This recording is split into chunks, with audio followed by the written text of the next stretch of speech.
المسلم من سلم المسلمون من لسانہ ویدہ، کہ کامل مسلمان وہ ہے جس کی زبان اور ہاتھ سے دوسرا مسلمان محفوظ رہے۔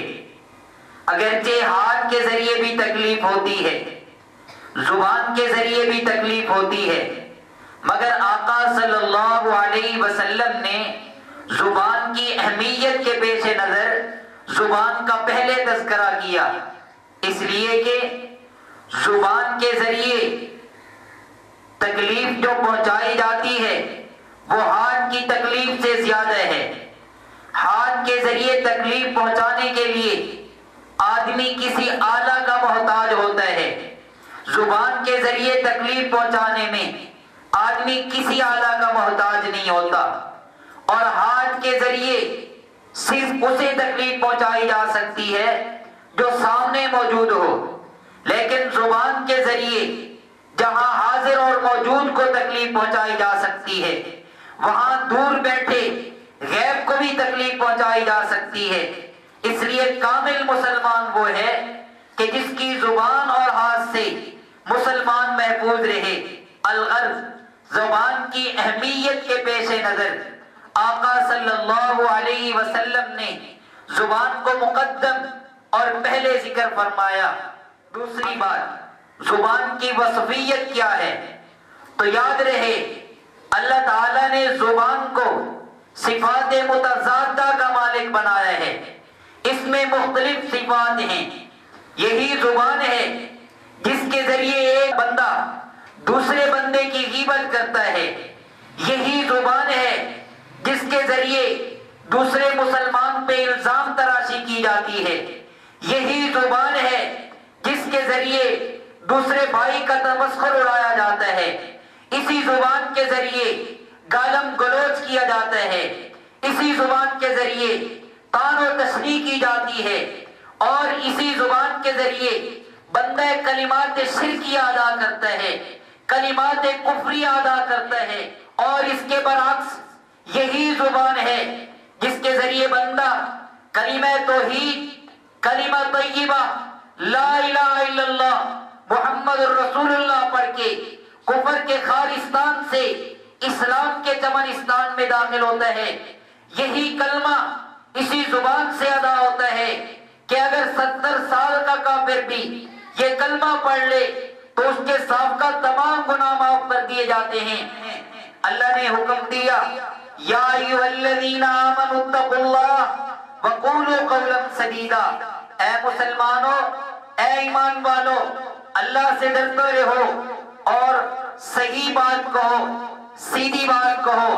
سیدھی بات وہ ہوتی ہے کہ بات حق ہو اور کہنے کا طریقہ صحیح ہو، نیت صحیح ہو۔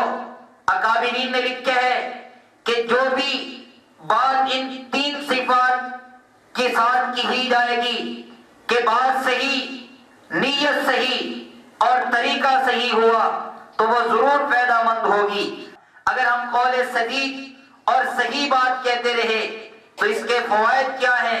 اللہ کے نبی نے فرمایا، من یضمن لی ما بین لحییہ وفخذیہ اضمن لہ الجنہ، جو بندہ مجھے 2 چیزوں کی ضمانت دے دے، زبان کے صحیح استعمال کی ضمانت اور شرمگاہ کے صحیح استعمال کی ضمانت، میں اللہ کا رسول اسے جنت کی ضمانت دیتا ہوں۔ اور ایک بڑی خوبصورت حدیث اس نیت سے سماعت فرما لیجئے کہ ہم انشاءاللہ اس پر عمل پیرا ہوں گے۔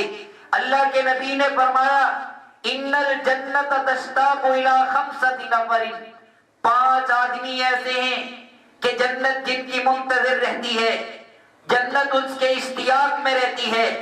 پہلا بندہ مطعم الجیعان، جو بھوکوں کو کھانا کھلائے۔ دوسرا بندہ ومکسل العریان، جو ننگوں کو کپڑا پہنائے۔ تیسرا بندہ وتالی القرآن، جو قرآن کریم کی تلاوت کرے۔ چوتھا بندہ حافظ اللسان، جو اپنی زبان کی حفاظت کرے۔ اور 5واں بندہ ومن صلی علی حبیب الرحمن، جو حبیب رحمان حضرت محمد صلی اللہ علیہ وسلم پر درود پڑھتا رہے۔ تو یہ 5 بندے ایسے ہیں جن کی جنت مشتاق ہوتی ہے ان میں سے ایک وہ بندہ ہے جو اپنی زبان کی حفاظت کرتا ہے. اور اگر ہم اپنی زبان کو غلط استعمال کریں گے تو اس کے کیا نقصانات ہیں؟ اس کا ایک نقصان تو یہ ہے کہ ہم غلط استعمال کر کے زبان سے غیبت کریں گے، جس کے متعلق ارشاد ہے الغیبت اشد من الزنا، غیبت زنا سے بھی سخت ہے. اور اگر ہم اس سے فضولیات بکیں گے تو آقا نے فرمایا ان العبد لیتکلم بکلمہ، کبھی ایسا ہوتا ہے کہ بندہ اپنی زبان سے ایک کلمہ کہہ دیتا ہے جسے وہ چھوٹا اور ہلکا سمجھ رہا ہوتا ہے، لیکن وہ اس کلمے کی برائی اتنی ہوتی ہے کہ اس کی وجہ سے جہنم کے گڑھوں میں گر جاتا ہے. دیکھیے معاشرے میں اور عام سوسائٹی میں زبان کا غلط استعمال کس قدر عام ہو چکا ہے کہ ہم پرواہ ہی نہیں کرتے کہ اپنی زبان سے کیا کہہ رہے ہیں. کلمات شرکیہ کہہ دیتے ہیں، کلمات کفریہ کہہ دیتے ہیں، دوسرے پہ بہتان اور الزام لگا دیتے ہیں، کسی کی غیبت کر دیتے ہیں، اور ہم اس زبان کی وجہ سے گمراہی اور ضلالت کی گٹاٹوپ اندھیروں میں اور ذلت کی کھائیوں میں گر رہے ہوتے ہیں. ہمیں کوئی پرواہ نہیں ہوتی.